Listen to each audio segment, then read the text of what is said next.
ओम शांति। हाणे संकल्प करो, मां आत्मा शांत स्वरूप आहियां। मां आत्मा प्रेम स्वरूप आहियां। मां आत्मा ज्ञान स्वरूप आहियां। मां आत्मा पवित्र आहियां। मां आत्मा आनंद स्वरूप आहियां। मां आत्मा सर्वशक्ति स्वरूप आहियां। मां आत्मा सुख स्वरूप आहियां।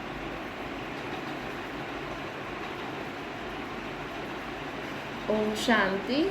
अॼु मिठा मिठा शिव बाबा ब्रह्मा जी तन द्वारा चवनि था, मीठे मीठे ॿार बाबा असांखे चवनि था कि असांखे पंहिंजे जीवन में जेसि ताईं जीअणो आहे तेसि ताईं ज्ञान ज़रूरु ॿुधणो।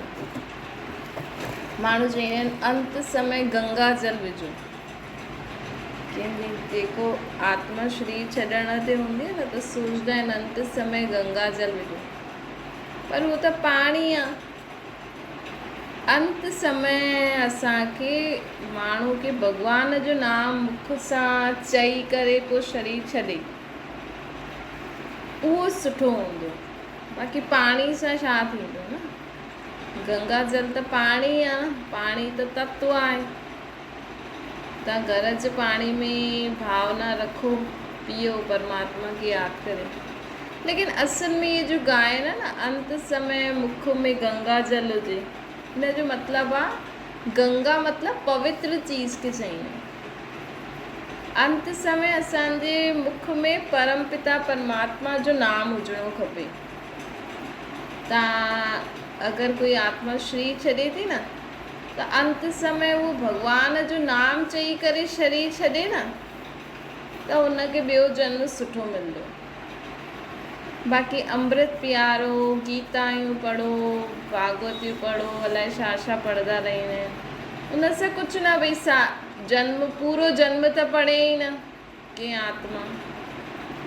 हाणे कंहिं आत्मा पूरो जन्म त पढ़ियो ई न। अंत समय त वैसे ई माण्हू खे, अगरि माण्हू शुरू खां भॻवान जी चीज़ूं पढ़ंदो रहे त उनखे सम्झ में बि अचे। अंत समय त वैसे ई माण्हू दुख, परेशानी, बीमारी सां परेशान हूंदो आहे। इहे ई आहे जीअं आत्मा जी त शरीर छॾण जी उहा। जीअं कोई माण्हू, जीअं कोई ॾाढी गंदी जॻह में फसियलु हूंदो आहे न, कि ॾाढी, अगरि तव्हां सम्झो था तव्हां ॾाढो टाइट कपिड़ो पातो ऐं तव्हांखे अगरि ॾाढो समय थी वियो हुजे टाइट कपिड़ो पाईंदे पाईंदे, त माण्हू चवंदा आहिनि न बसि असां इहे लाहियूं। जीअं गर्मी में बि माण्हू अहिड़ी चीजूं पाईंदो आहे त चवंदा आहिनि न कि बसि मां इहे लाहियां। ऐं जंहिं समय उहो टाइट कपिड़ो या गर्मी में कोई अहिड़ो कपिड़ो पाईंदा आहिनि त उहो लाहे छॾंदा आहिनि, पोइ हुन खां पोइ फ्री थी वेंदा आहिनि। चवंदा आहिनि हाणे मां फ्री थी वियो। त इहे ई आहे। असां त वही माण्हू पोइ वही रोए थो, लेकिन आत्मा जॾहिं ॾाढी परेशान थी वेंदी आहे न पंहिंजे शरीर मां, बीमारी मां, संबंधनि मां, त आत्मा चवंदी आहे बसि मां हाणे इहे शरीर छॾां,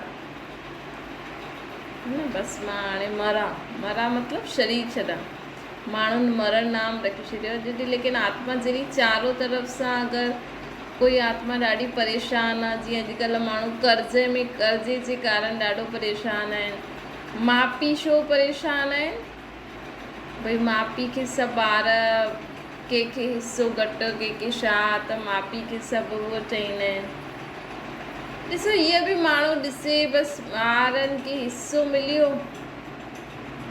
कोई हूंदो आहे। लेकिन त बि अॼु ॾिसो ज़्यादा माण्हू पैसे जे कारण, हिसे जे कारण बि माउ पीउ सां उहो नथा, ठीक रीति नथा ॻाल्हाइनि, या हिक ॿिए सां संबंध नथा रखनि। त माण्हू जॾहिं ॾाढो परेशान थी वेंदो आहे, हुनखे कोई रास्तो नज़र न ईंदो आहे। छो जो शुरू खां त भॻवान खे पंहिंजो साथी ठातो न। बसि हेॾे होॾे ई माण्हुनि जी मदद ढूंढणु लॻी वेंदो आहे, लेकिन किथां बि मदद न मिलंदी आहे, कोई आसरो न हूंदो आहे। भॻवान सां बि पंहिंजो बुद्धि योग नथो जोड़े सघे, धैर्य नथो रखी सघे, भॻवान ते विश्वास नथो रखी सघे, त माण्हू चईंदो आहे हाणे मां मरां, कोई चईंदो आहे हाणे मां मरां। पर बाबा चवनि था ये जो गायन आहे, अंत समय जो मुख में गंगा जल हुजे, अंत समय माण्हुनि जे अॻियां इहे सभु पढ़ो, त इहे पहिरियों खां ई पढ़ो, पहिरियों खां ई पढ़ंदा रहंदासीं न, असांखे सभु अर्थ हूंदो न दिमाग़ में, पहिरियों खां ई असां भॻवान खे पंहिंजो साथी ठाहे करे हलंदासीं न, त कॾहिं बि असांजो शरीर छुटे त असांजे मुख ते भॻवान जो नाम ईंदो ज़रूरु। ॾिसो इहो त दुनिया में जीवन जो सच आहे न, इहो कि कॾहिं पहिरियों त सत्युग में हुयो कि 150 साल खां पोइ आत्मा खे शरीर छॾिणो ई हूंदो हुयो न, त इहे बि असां हिन में असांजे इहे पहिरें जन्म जा माउ पीउ या भाउ भेण संबंधी न आहिनि, अहिड़ा माउ पीउ संबंधी असां इलाही वठी आया आहियूं, 84 इहे असांजा 84 माउ पीउ संबंधी आहिनि, जंहिंमें माण्हू मुंहुं रखी वेठो हूंदो आहे न। पहिरियों ॾिसो ॿारु ॼमियो त पंहिंजे माउ पीउ में मोह रखंदो, भाउ भेणनि में, दोस्तनि में, पोइ शादी कंदो त पति पत्नी हिक ॿिए जे मुंहं में, पोइ ॿारनि जे मुंहं में, पोइ धीरे धीरे सभिनि सां मोह निकिरंदो वेंदो आहे, पोइ पोतरनि दोतरनि में, नुंहरुनि में, घर में वठी मोह फसंदो आहे। लेकिन आख़िरकार हर हिक खे सभु कुझु छॾे करे ॿियो जन्म वठिणो ई पवंदो आहे, त ॿियो जन्म बि हिन ई दुनिया में किथे न किथे वठंदासीं, वरी असांखे उहो माउ पीउ संबंधी वरी चीज़ूं मिलंदियूं। त इहे असांखे सिर्फ़ु असां जीवन में असांखे सिखणो खपे कि असां हिते जीवन जियूं था, भई सभिनि जी असांखे सभिनि सां गॾु मिली जुली करे, जेको माउ पीउ आहियो त माउ पीउ जो फ़र्ज़ु, ॿार आहियो त ॿारनि जो फ़र्ज़ु, नुंहुं आहियो त नुंहरनि जो फ़र्ज़ु, जेको बि जंहिंजो बि जो फ़र्ज़ु आहे, जो करे सघो था उहो ख़ुशी ख़ुशी सां करो, न त पोइ अंत समय माण्हू पछताईंदो आहे कि मां हीअं न कयो, मां हीअं न कयो, मां हीअं न कयो। कोई माण्हू जो शरीर छॾण खां पोइ सोचंदो आहे मां पंहिंजी फलानी खे हीअं न कयो, मां पंहिंजी ससु खे सुखु न ॾिनो, मां पंहिंजी पति खे सुखु न ॾिनो, मां पंहिंजे ॿारनि खे सुखु न ॾिनो, अलाए छा छा सोचंदा रहियूं। इहे सभु हिते इहे सभु कर्म आहिनि न। शरीर छॾण खां पोइ त केरु माउ पीउ, केरु ॿार, केरु संबंधी कुझु बि न रहंदो, उहा आत्मा त भुलिजी वेंदी आहे। अगरि उहो तुरंत ॿियो जन्म वठी वठंदी आहे त भुलिजी वेंदी आहे। असां वही उनखे यादि कंदा आहियूं, उहो त ॿियो जन्म वठी करे सभु कुझु भुलिजी करे ऐं पंहिंजो मस्तु रहंदी आहे। त इहे असांखे सिखणो खपे कि जीवन में इहा सिचुएशन त थींदी आहे, लेकिन हिन हाणे कलयुग में न अचानक थी अची वञे। हाणे कलयुग में कंहिंजो कोई भरोसो ई न आहे, त इहे बि माण्हू ॾिसे ऐं सम्झे भई ॾिसो इहो समय अहिड़ो थो हले कि कॾहिं बि कोई बि शरीर छॾे थो हले, त छो न असां सभिनि सां मिली जुली करे ख़ुशी सां रहूं, छो असां कंहिंसां लड़ाई झगड़ो, कंहिंसां वैर भाव करे वियूं न। कोई बि अचानक शरीर थो छॾे, पोइ कोई छॾे पोइ असां वेही सोचूं अरे मां हुन सां एॾो विढ़ंदी हुअमि, मां ईअं कंदी हुअमि। त बाबा चवनि था समय अनुसार असांखे हलंदासीं न त कॾहिं बि असांखे पश्चाताप, दुख, परेशानी न ईंदी। अगरि असां समय अनुसार पंहिंजो जीवन जींदासीं न त असांखे जीवन में कॾहिं बि दुख, परेशानी, पश्चाताप न थींदो। समय खे ॾिसी हलो न, आहे अञा ताईं माण्हू ठीकु आहे, हाणे माण्हू खे कुझु थी थो वञे, कुझु बि भरोसो न आहे। त इन करे बाबा चवनि था कि सदा ई मुख में भॻवान जो नाम हुजणो खपे। अंत समय सम्झो कोई एक्सीडेंट में शरीर छॾे थो त हुन जे मुख में त गंगा जल न रहियो, लेकिन अगर हाणे खां ई अभ्यास हूंदो, अगर हर हिकु पंहिंजे मुख में सदैव परमात्मा खे यादि करे हर कर्म करे, हुननि खे यादि श्वासो श्वास यादि करे, त अंत समय के माण्हू जी किथे बि अची वेंदी त कम से कम हुनखे भॻवान जो नाम त मुख में हूंदो न। इहो ई असली गंगा जल आहे, भॻवान जो नाम ई गंगा जल आहे। ये त माण्हुनि इहे स्थूल चीजूं ठाहे छॾी अथनि, है न। माण्हू चवंदा आहिनि अंत समय गीतायूं पढ़ो, त सदा ई मन में परमात्मा जे महावाक्य जो मनन कंदा हलो। अंत समय छो था पढ़ो?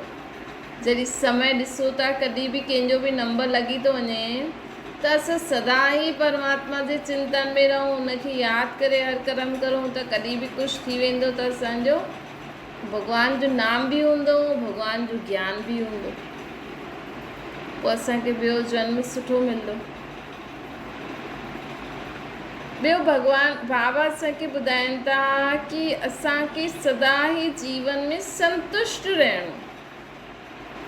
संतुष्ट रहणु मतिलबु कि सम्झो असां अॼु इच्छा रखी कि असां दाल चावल खायूं, असां दाल चावल ठातासीं, खाऊं बि था, लेकिन कोई तव्हांजे साम्हूं मटर पनीर, बटर पनीर या ॿियो कोई तव्हांजी ही फेवरेट चीज़ वेही खाए त तव्हांखे छा मन थींदो? तव्हां चईंदा अरे मां फालतू ई दाल चांवर चाढ़ाई, तंहिंखां सुठो त मां बि इहा खायां। त इहा त संतुष्टा न थी। संतुष्टा मतिलबु जेको तव्हांखे खपे उहो तव्हांखे मिली वियो,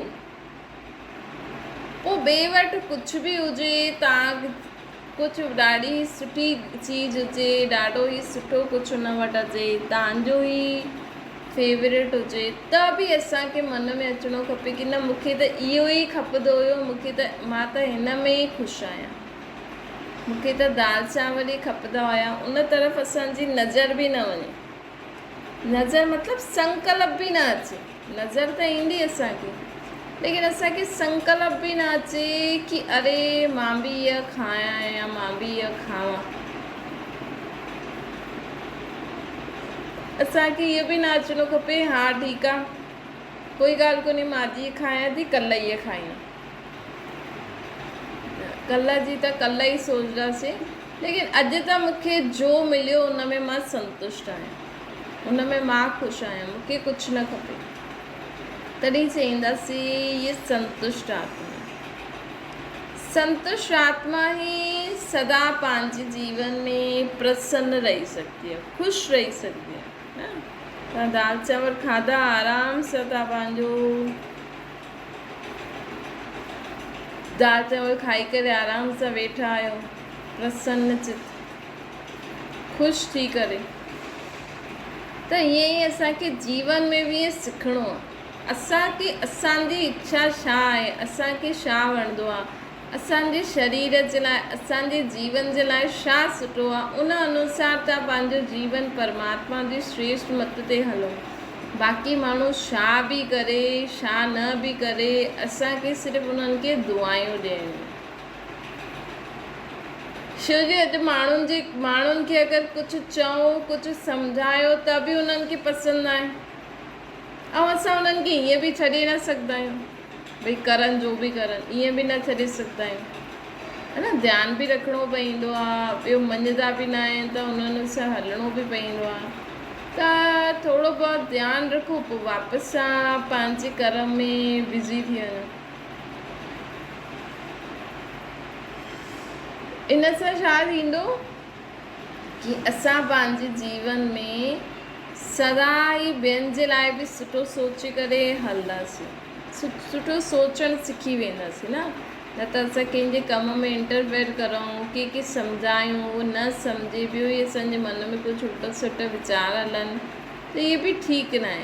इन करे बाबा असांखे चवनि था कि सदा ई तव्हांखे परमात्मा खे यादि करे सदा जीवन में संतुष्ट रहो। संतुष्ट आत्मा ई प्रसन्न रही सघंदी आहे। ॿियो बाबा असांखे चवनि था कि अगरि असां पंहिंजी ख़ुशी सां, पंहिंजी हिमत सां, पंहिंजे उमंग उत्साह सां अगरि ॿियनि खे बि ख़ुशी में लाहियूं, ॿियनि खे बि हिमत ॾियारायूं, ॿियनि खे बि उमंग उत्साह में लाहियूं, त इहा सभिनि खां वॾी सेवा आहे। बाबा चवनि था सभिनि खां वॾी सेवा कहिड़ी आहे? ॿियनि खे ख़ुशी में लाहिणु, उमंग उत्साह में लाहिणु, हिमत जा पंख लॻाइणा आहिनि। इहा सभिनि खां सुठी ॻाल्हि आहे, इहा सभिनि खां वॾी सेवा आहे। छो जी अॼुकल्ह जे ज़माने में छा आहे कि माण्हू हिक ॿिए खे किराइण में नंबर 1 थी वियो।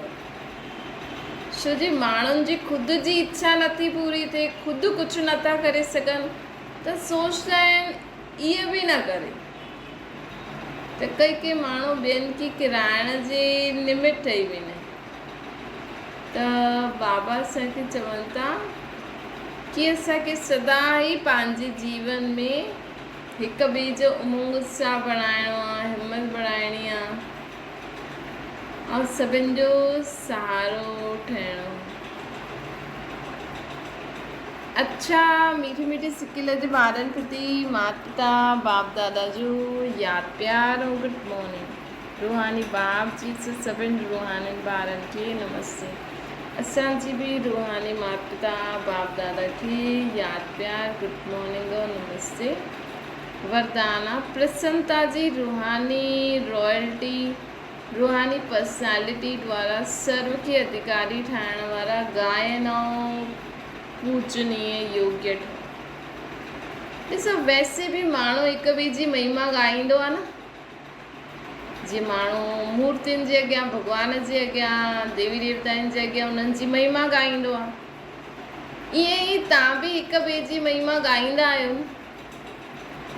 त हुन समय तव्हांजी माण्हू महिमा था ॻाल्हाइनि, त जीअं तव्हां पंहिंजी सुठी सोच, अगरि तव्हां माण्हू तव्हांजी महिमा करनि था त तव्हांखे प्रसन्नता थींदी।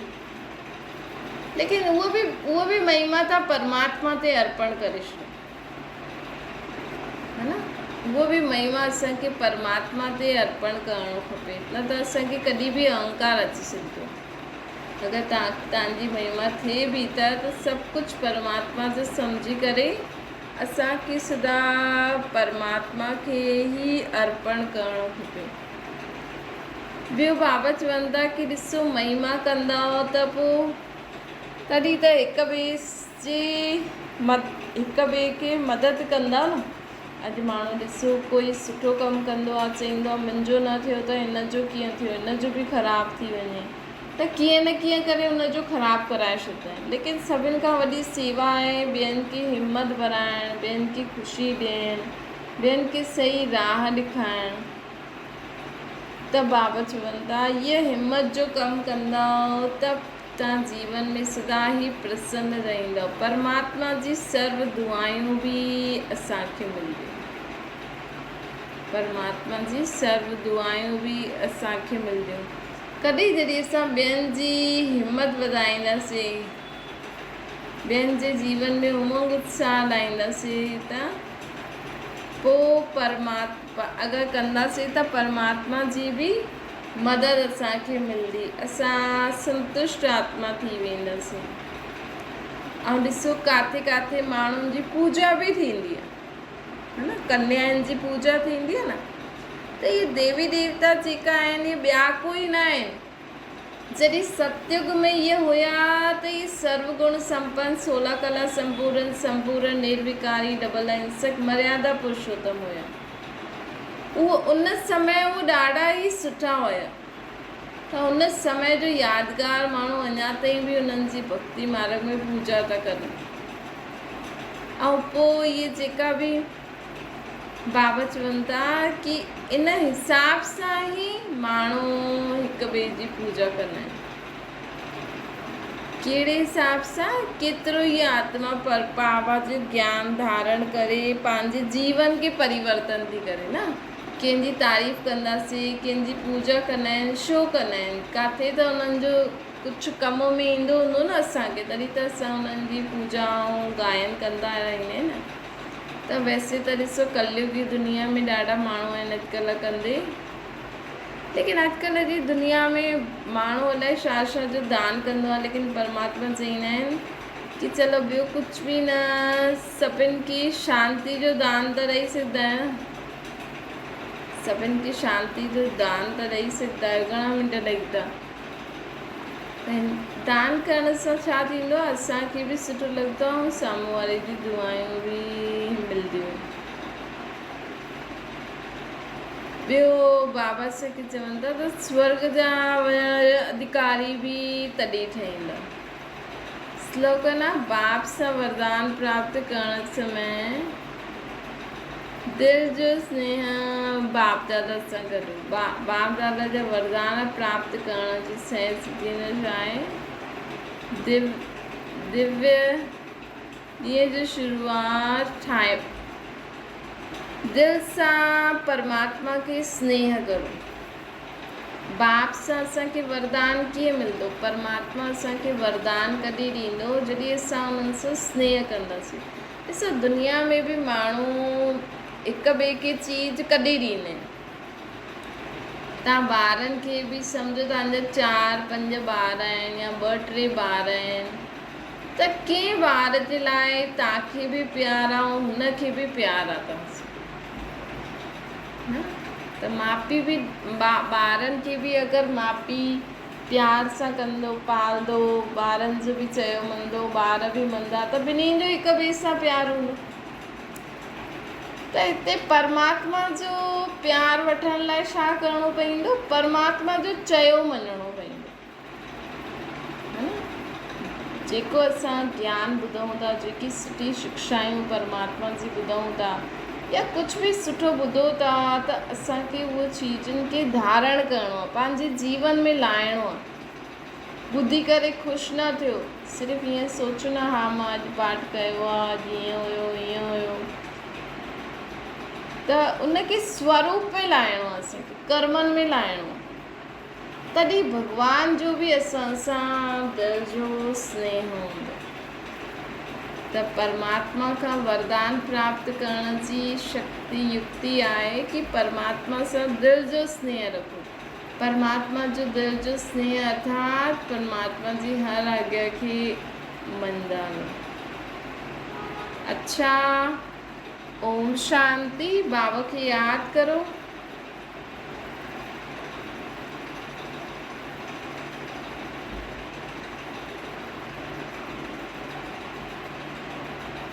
ओम शांति।